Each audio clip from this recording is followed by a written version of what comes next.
وجعلناه قرآنا عربيا لعلكم تعقلون. El-Muthanna, le duel des noms. Et-Tathniya. Qu'est-ce que c'est le duel des noms? Vous savez que dans la langue arabe, on distingue entre le singulier, le pluriel et le duel. Singulier, une seule personne, une seule chose. Le duel, deux personnes ou deux choses. Et le pluriel, trois ou plus. D'accord? Donc, contrairement au français, on ne parle pas de pluriel à partir de deux personnes. On parlera de duel dans la langue arabe. Donc, le duel est tathniya, ou un mot qui a été mis au muthanna, comme vous allez le voir. Définition. Le duel, el-muthanna ou el-tathniya, est un nom qui indique deux choses, ou deux personnes, masculin ou féminin, par l'ajout d'une terminaison spécifique, d'une terminaison particulière au mot singulier. Si vous retenez cette définition, l'ajout d'une terminaison, qu'on va voir, au mot singulier, vous avez déjà évité 80% des erreurs.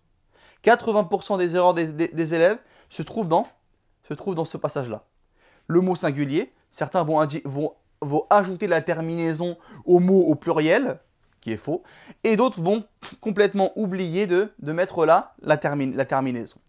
Donc ici, dans la langue arabe, pour dire deux choses, on ne va pas utiliser le chiffre 2, comme en français, deux stylos, deux étudiants, deux étudiantes. On doit mettre le chiffre 2 en français. En arabe, non.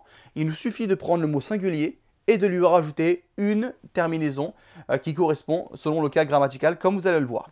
Cette terminaison varie selon la fonction grammaticale du mot, s'il est au cas sujet, s'il est au cas direct, au cas indirect, etc.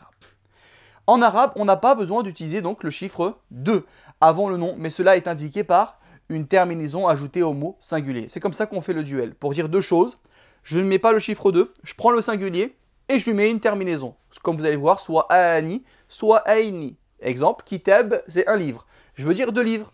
Je mets à la fin kitabani pour le cas sujet et pour le cas direct et indirect, kitabaini. Voilà, et j'ai fait mon duel. Est-ce que j'ai mis le chiffre 2 avant? En aucun cas. Ainsi, on utilisera des nouveaux signes de déclinaison grammaticale, al-i'rab. Nous avons vu le tableau des signes grammaticaux de base. Alamatul i'rabi al-asliya. Les signes de déclinaison grammaticale de base. Là, on avait vu que le cas sujet, c'était quoi? Une damma. Nous avons vu que le cas direct, c'était une fatha. Et nous avons vu que le cas indirect, el-jar, c'était une kasra. Nous avons vu les signes de déclinaison grammaticale de base. Et nous avions précisé que ces signes-là ne s'utilisaient pas pour deux choses. Pour le duel, que l'on voit maintenant, et pour le pluriel externe masculin et féminin, pour le jamu mudhakkar salim ou jamu anas salim, pour le pluriel externe, pour le pluriel régulier qu'on verra ultérieurement. Donc maintenant, on va voir les nouveaux signes grammaticaux qui sont spécifiques au duel, quand on veut parler de deux personnes ou de choses. Ces terminaisons sont les mêmes, regardez, c'est une facilité, sont les mêmes pour le féminin et le masculin. Ça, c'est clair. C'est les mêmes. La terminaison est la même, elle ne change pas. Et également, c'est les mêmes lorsque le mot est défini ou indéfini.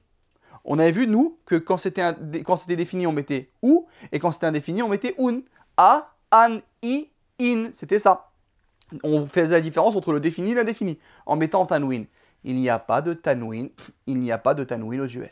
D'accord?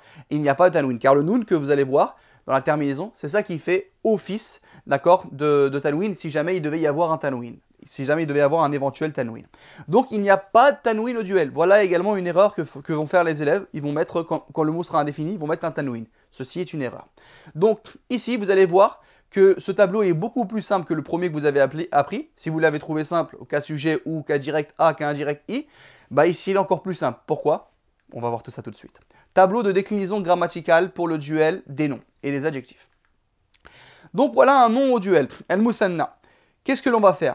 Vous voyez, là, il y a le cas sujet, il y a le cas direct et indirect. J'ai fait que 2 colonnes. Il n'y a plus 3 colonnes. Pourquoi? Car la terminaison va être la même au cas direct et au cas indirect. Je prends mon mot singulier, d'accord? Et je lui rajoute s'il est au cas sujet dans la phrase.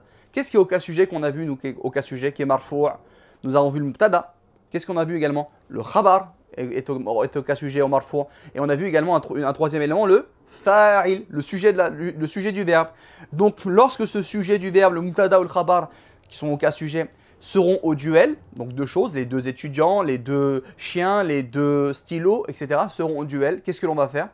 On va prendre le mot singulier et on va lui rajouter ani, el kitabani, les deux livres, at talibani, les deux étudiants, etc.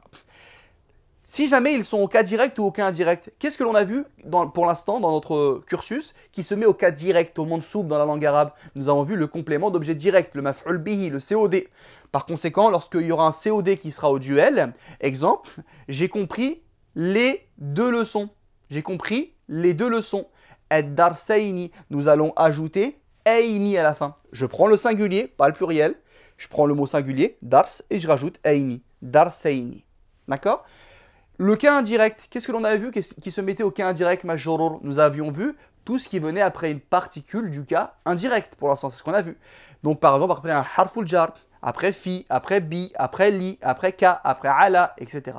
Lorsque un mot va suivre une particule du cas indirect, ou plus généralement va être au cas indirect dans la grammaire arabe, majorur, et qu'il est au duel, nous prenons le singulier et nous lui rajoutons aini. D'accord? Aini. Ani pour le cas sujet, aini pour le cas direct et indirect. C'est la même chose. Vous voyez, donc le tableau est encore plus simple. Et il n'y a pas de défini ou indéfini. Comment ça? Il n'y a pas de tanwin. Donc, pour faire la différence entre le défini et l'indéfini, bah, vous mettez l'article pour le définir et vous ne mettez pas l'article pour l'indéfinir. Mais on ne met pas de tanwin. Une petite chose à laquelle il faut faire attention, c'est si le mot singulier se termine par un tamar bota. Tamar bota, vous voyez cette forme-là, qui est notamment une marque du féminin. Le tamar bota, si vous voulez lui rajouter cette terminaison ani, aini, il faudra le changer. Il deviendra un T normal. Il deviendra un T normal comme celui-ci. D'accord? Un T normal au cours, en plein milieu du mot. Avant de mettre la terminaison du duel. Car ça, cette forme-là ne peut se trouver qu'en fin de mot, quand il n'y a rien après. Donc lorsque vous avez un mot qui est singulier, qui se termine par ça, n'oubliez pas, juste avant de mettre la terminaison du duel, de remplacer ça par ça. Exemple d'application, hors contexte évidemment. Deux mosquées, masjid, masajid. Et moi dans les contrôles, dans les exercices, je fais exprès de mettre le singulier et le pluriel pour essayer d'induire l'étudiant en erreur, s'il a bien ou pas appris sa leçon. Masjid, masajid. Je vous ai donné le singulier et le pluriel. Deux mosquées. Au cas sujet, masjidani. Pourquoi? Car on a dit que l'on construit le duel, comment? En pendant le mot singulier. Et qu'est-ce que font les élèves? Beaucoup des élèves, ils voient quoi en français? Ils voient le S. Automatiquement, leur cerveau va dire « Ah, ils voient le S, donc je vais prendre la chose qui est au pluriel ici, masajid, et je vais rajouter la terminaison du duel. » Ça, c'est ce que font les étudiants dans les premiers cours, avant qu'ils fassent attention à cette erreur-là. Donc, rappelez-vous, le duel, je prends la terminaison ani ou aini et je la mets au mot singulier. D'accord? Donc, si le mot dans la phrase, il est au cas sujet, mubtada, khabar, fa'il par exemple, je mettrai masjidani et non pas masajidani. Horrible. Masjidani. Et si jamais il est au cas direct, mansoub, au cas indirect, majrour, ici je dirais masjidaini. Masjidaini. Vous voyez une petite fatha avant, sur la dernière lettre du mot, et aini. Masjidaini. Au cas direct ou bien au cas indirect, selon la phrase, c'est la même chose. Vous voyez ici, est-ce que vous voyez un tanwin? J'ai dit deux mosquées, c'est indéfini. Est-ce que vous voyez que j'ai mis masjidanin? Masjidainin. Est-ce que vous voyez que j'ai mis un tanwin? Non. On ne met pas de tanwin au duel. Donc comment est-ce que l'on indique qu'il est indéfini? Je ne mets pas l'article et c'est fini. Voilà. Les deux mosquées, la même chose, mais je vais juste rajouter l'article. Au cas sujet, marfou' al-masjidani, je prends le singulier, al-masjidani, comme c'est défini, je mets l'article. Et au cas direct, mansoub, au cas indirect, majrour, al-masjidaini. J'ai juste mis l'article. Vous voyez? Deux universités, indéfinies.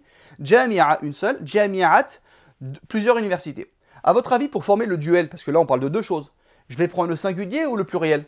Je vais prendre le singulier, el mufrad, et pas le jama', pas le pluriel. Donc je prends le singulier, jami'a. Mais ici, il y a une autre chose qu'il faut faire attention, qui avait tout en bas du tableau précédent. C'est quoi? C'est que si le mot se terminait par un tamar bota, il fallait faire quoi avant de mettre la terminaison du duel? Il fallait le remplacer par un T normal. Donc jami'a, d'accord? Jami'a, une seule université. Deux universités quand c'est au cas sujet dans la phrase. Jami'atani. Jami'atani. Vous voyez le tamar bota? Il est devenu le T normal au cas sujet.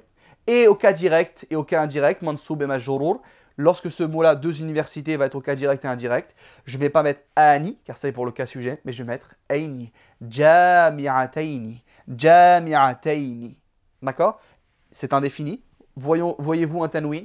il n'y a pas de tanwin. Il n'y a pas de tanwin au duel. Allah Azza wa Jal nous dit dans Surat Al-Ma'ida, Qala rajulani. Deux hommes ont dit. Donc ça c'est un verbe qu'on appelle un fi'l ajwaf, un verbe concave, qu'on verra ultérieurement. Regardez une chose. Rien que ce qu'on a là ici, on peut déterminer pas mal de choses. Qala, vous voyez ici, on n'a pas de préfixe. Donc qui dit pas de préfixe dit c'est pas au mudari'. Et donc ça va être au passé, au madi. Ici est-ce que vous voyez une terminaison? Il n'y a pas de terminaison, donc c'est conjugué à huwa, que au singulier. Pourtant, c'est qui a dit? C'est qui le sujet? Ce sont deux hommes. Deux hommes, c'est le fa'il. Par conséquent, le fa'il, il est au cas sujet. Rajulani, la marque du cas sujet, c'est ani. Et ça a bien été ajouté au mot singulier. Rajul, pluriel rijal. Donc, rajul, rajulani, c'est le sujet de la phrase, le sujet est au cas sujet. Rajulani, mais comme il est au duel, on met la terminaison du duel. Rajulani, deux mots, deux hommes, et là vous voyez que c'est l'indéfini. Mais le verbe il est conjugué comment? Pour rappeler la leçon de la phrase verbale, il est conjugué que à huwa, que à il. Pourquoi? Car son sujet, son fa'il, est un ism zahir, est un nom apparent. Donc on n'a pas le droit de le conjuguer au duel en genre et en nombre le verbe, mais on le laisse au singulier masculin. Sujet fa'il indéfini au cas sujet marfour du duel. Allah dit, donc toujours avec le mot rajul, mais dans un autre contexte, il va être au cas direct ou au cas indirect. Allah dit dans Surat Al-Qasas, Fawajada, fa ça veut dire donc, alors, wajada c'est un verbe, comme vous voyez, comme kataba, jalasa, wajada c'est trouver. Fawajada, et il a alors trouvé fiha, dans celle-ci, dans ce village, dans cette ville, Fawajada fiha, il a trouvé Moussa, alayhi salam, rajulaini. Il a trouvé qui? COD, complément d'objet direct. Il a trouvé quoi? Qui? Il a trouvé deux hommes. Donc c'est un complément d'objet direct. Qui dit complément d'objet direct dit au cas direct, mansoub. Mais sauf qu'il y a deux hommes. Donc il faut mettre le mansoub, le cas direct, mais du duel. Et le cas direct du duel, c'est aini, à la fin du mot singulier. Rajulaini. C'est indéfini. Voyez-vous un tanwin? Il n'y a pas de tanwin au duel. Rajulaini yaqtatilani. Et ça, c'est la terminaison. C'est la terminaison d'un verbe au duel. Yaqtatilan. Il trouva deux dans ce village-là, deux hommes dans cette ville-là, deux hommes en train de s'entretuer. COD, rajulain ici, à l'indéfini, au cas direct mansoub du duel. Assalamu alaikum, merci d'avoir visionné la vidéo. Nous vous invitons à nous soutenir en vous abonnant à nos réseaux sociaux et en partageant autour de vous nos contenus qui vous paraissent le plus profitables. Barakallahu fikum.